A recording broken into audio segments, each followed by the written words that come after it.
ঢালিউডের জনপ্রিয় চিত্রনায়িকা অপু বিশ্বাস আবারও আলোচনায়।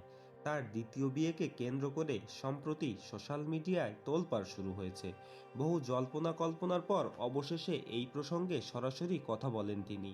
এক বিশেষ সাক্ষাৎকারে অপু বিশ্বাস জানালেন নতুন জীবনের নানা অভিজ্ঞতা, পাওয়া উপহার এবং অতীত সিদ্ধান্ত নিয়ে তার খোলামেলা মতামত। সাক্ষাৎকারের শুরুতেই অপুকে প্রশ্ন করা হয়, দ্বিতীয় বিয়ের সিদ্ধান্ত কি হঠাৎ নেওয়া নাকি দীর্ঘদিনের সম্পর্কের রূপ এসেছে?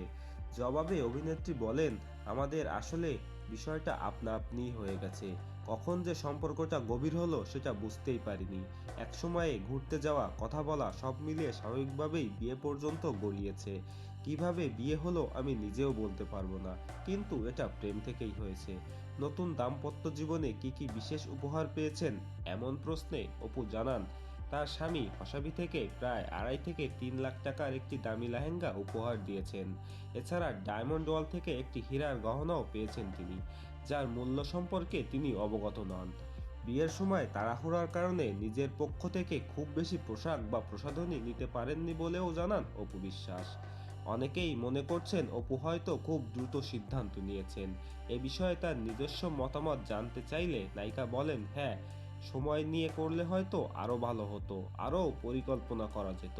তবে সিদ্ধান্তটি ভুল ছিল বলে মনে করি না। সম্পর্ক ও বিশ্বাস থাকলে সময়ই সবকিছু নয়। অপু বিশ্বাসকে শেষে প্রশ্ন করা হয়, তিনি কি এখনও শাকিব খানকে মিস করেন? জবাবে তিনি বলেন, মিসিংটা তখনই হয় যখন দূরত্ব কম থাকে বা যোগাযোগের কোনো পথ খোলা থাকে না। আমার ক্ষেত্রে তেমন কোনো পরিস্থিতি নেই, তাই মিস করার প্রশ্নও আসে না। সাক্ষাৎকারের শেষে ব্যস্ততার মাঝেও সময় দেওয়ার জন্য অপুকে ধন্যবাদ জানানো হয়। অভিনেত্রীও দর্শকদের প্রতি কৃতজ্ঞতা প্রকাশ করে জানান, নতুন জীবনে সবার দোয়া ও ভালোবাসা চান তিনি এবং দর্শকদের আরও নতুন কাজ উপহার দিতে চান তিনি। সেলিব্রিটিদের নিয়ে এমন আরও অজানা তথ্য পেতে আমাদের চ্যানেলটি সাবস্ক্রাইব করে রাখুন। ধন্যবাদ।